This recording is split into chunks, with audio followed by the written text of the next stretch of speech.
So just like in the continuous time case, one of the properties that we're going to discuss separately, an extremely important property that we're going to discuss separately for the discrete time Fourier transform is the convolution property. So let's say there is a discrete time signal x of n whose Fourier transform is x of e raised by j omega, and then there's another discrete time signal h of n whose Fourier transform is h of e raised by j omega, and let x of n be an input to an LTI system. So h of n is actually the impulse response of this LTI system, and the output of the LTI system we get is y of n. We know, of course, that since the system is LTI, y of n is given as the convolution between x of n and h of n. And the question we want to ask and answer, of course, is if I know the Fourier transform of x, if I know the Fourier transform of h, what is a Fourier transform of y? And without giving you the proof, I mean, the answer should now be by this time be straightforward. It turns out that y of e raised by j omega, which is the Fourier transform of the output of the LTI system, is just the multiplication of the Fourier transform of the input with the Fourier transform of the impulse response of the system. And h of e raised by j omega is actually sometimes also called the frequency response of the LTI system. And so this is called the frequency response of the LTI system. So essentially what we're saying is that convolution in the time domain is equivalent to multiplication in the frequency domain. And this property has widespread implications in terms of filtering operations. So what we're really saying is at any, the frequency, the transform, or the Fourier transform of the output and evaluated at any frequency omega is actually equal to the Fourier transform of the input at that frequency multiplied by the frequency response of the LTI system at that particular frequency. And using this property, we can now think of LTI systems as actually frequency selective filters. And that's why the word LTI systems and filters are used interchangeably in a lot of applications, a lot of textbooks. And one of the reasons, for instance, is let's say if I were to give you a frequency, a Fourier transform of an input. So let's say this is omega, and this is the Fourier transform of the input. So there were some components here in the low frequency domain, but then there were some, let's say, some noisy background noise that you had here, and some background noise that you had here. And the reason why I'm drawing this symmetrically around omega equals 0 is because of the conjugate symmetry. So, and let's say if this was pi and this was plus pi. And then if I ask you to design an LTI system such that it would be able to extract this yellow signal, which is actually your desired signal, and be able to completely cancel the effect or completely mitigate the effect of this background noise, which is in pink here. How would you design that LTI system? It turns out that LTI system needs to be a perfect, ideal frequency selective filter, which is actually a low pass filter. So what I would want is that my frequency, my LTI system should have a frequency response which looks like this, and which is an ideal low pass filter, whose height should be 1 in the pass band and height should be 0 in the stop band. And this is the cutoff frequency, which is plus omega plus w, which is of course less than pi. And this is the cutoff frequency, which is minus w. And it's clear that when I pass this x of e raised by j omega through this ideal low pass filter, the output that I'm going to get, so let me draw the output here. So the output here is going to be, so this and y of e raised by j omega The output here is going to be just this yellow signal, and all of the other unwanted signals are going to be nulled out to zero all the way up to pi. Now the question then is, um, what does the impulse response look like for an ideal low pass filter, which is actually in the frequency domain is just a rectangular pulse. So that's something that we can try to answer. That's something that we've done already as well. So let's do this nevertheless. So an ideal, so what is so the question is, what is the impulse response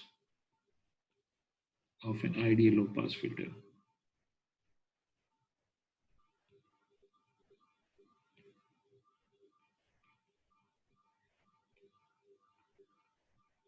So the ideal low pass filter has a frequency response, which is something I indicated in blue up above.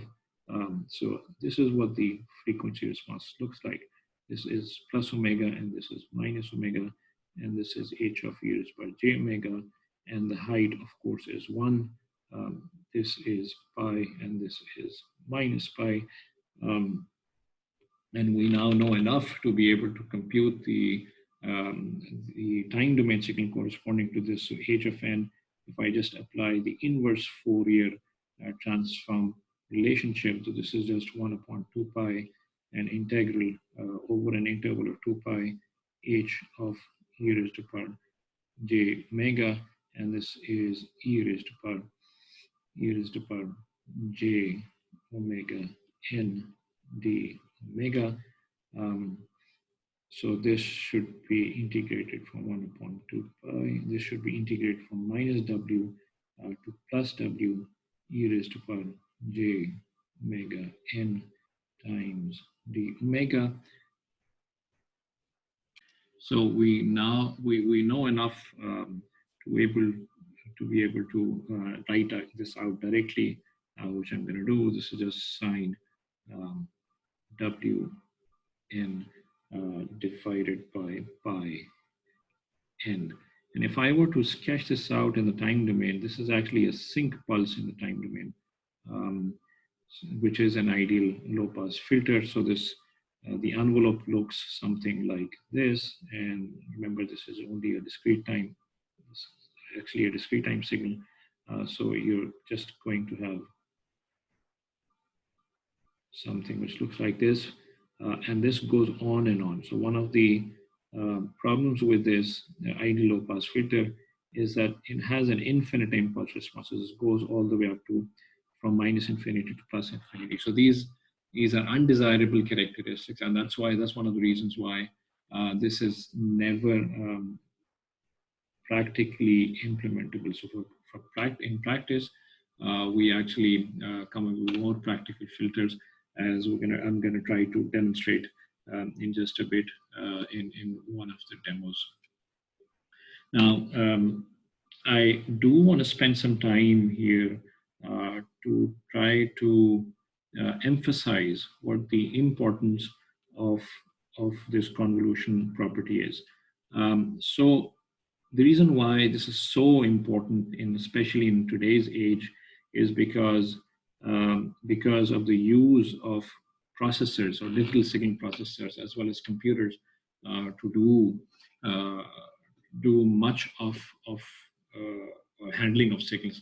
So even though most of the practical signals that we come across in our real life are continuous time. However, the widespread availability of digital signal processors and computers have led us to devise mechanisms in which we process those continuous time signals actually in the discrete time domain. And what serves as an interface between the continuous time domain and the discrete time domain are ADCs, or analog to digital converters, where actually sample the continuous time signal and obtain discrete time counterparts out of it. An example of this, of course, simplest example is audio signal processing. Similar to one of the examples that we had in the homework problem as well, So if you had an audio by itself inherently is actually a continuous time signal. The speech that I'm saying out loud is actually a continuous time signal. But what your once it gets into the computer, it is a digital signal. It's a discrete time signal, which is obtained through your sound card, through your microphone, and is obtained by a digitization process. So if you have a continuous time signal, which is, let's say, x of t, what we have in today's age is, for example, this goes through a microphone and through a sound card, which actually has an ADC inside of it, which is an analog to digital converter or a sampler or a discretizer, if you will. And what that does is it gets a discrete time counterpart, x of n, and let me just write it out. So x of n is actually obtained as samples of the continuous time signal at intervals of t sub s seconds apart. And you get regular samples of the continuous time signal to get a discrete time signal out of it. So x of n would be the discrete time version of your audio, which you actually have stored inside your computer. Now, once you have this stored inside the computer, let's say this original signal uh, had some desired sound, desired audio, and on top of it, it also had some undesired background noise. You would sample both of them together. So x of n now has, in the discrete time, also has some desired discrete time signal and some undesired background noise. And your job is to try to process it in the discrete time domain. So now your job really is to design an LTI system which is in the discrete time domain, which has an impulse response h of n, which can cancel the, so tries to cancel the background noise or some undesired property of your signal. And the output that you get is y of n, which once again, remember, is a discrete time signal. But once you want to hear it out, this discrete time signal is passed through your sound card.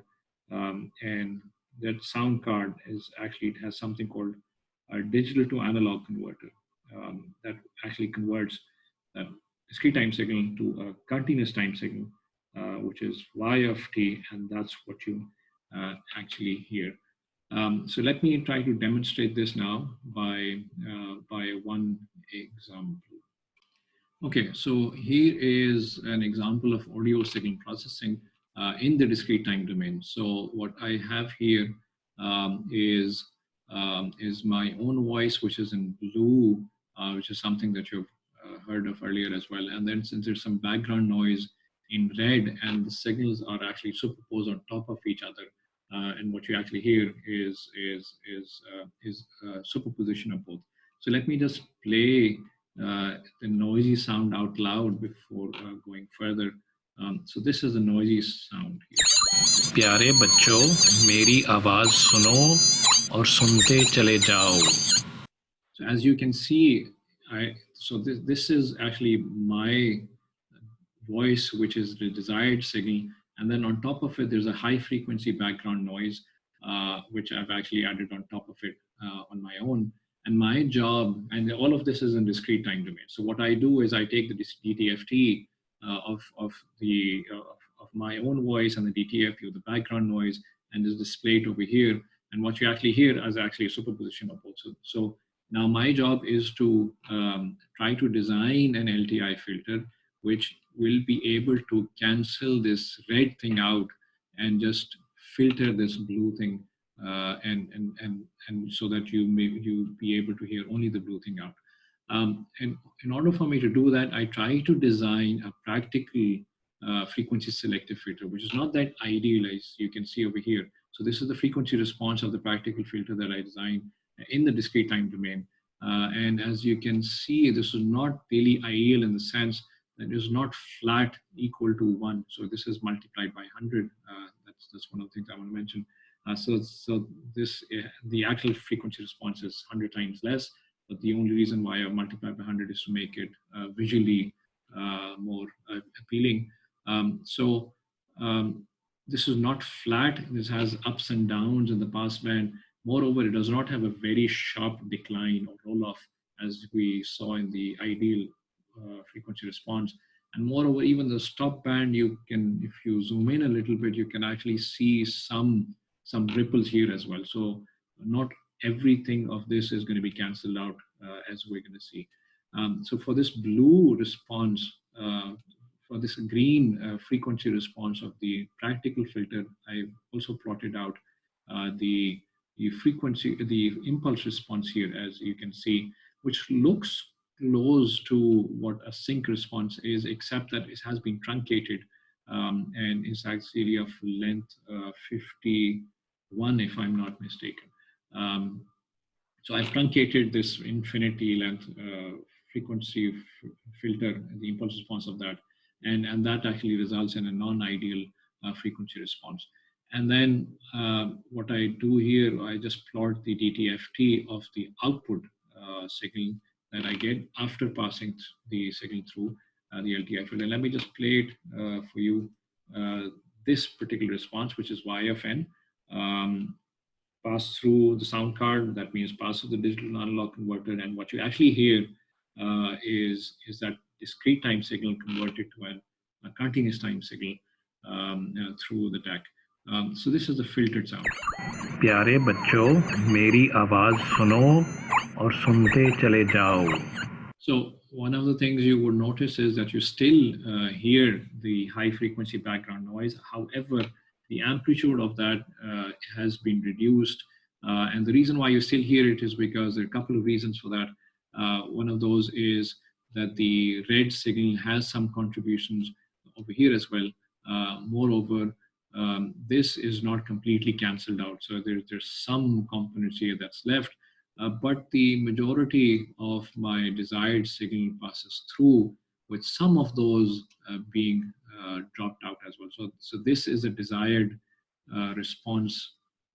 This is a response of the desired signal, which a practical filter should actually have let through.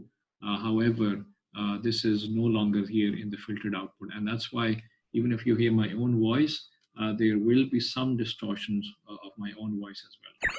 प्यारे बच्चों, मेरी आवाज सुनो और सुनते चले जाओ. So these are some of the design trade-offs that one has to take care of. But the point I just wanted to illustrate was that we're just scratching the tip of the iceberg. I mean, this just forms the basis of something called digital signal processing, which is an entire course in its own right.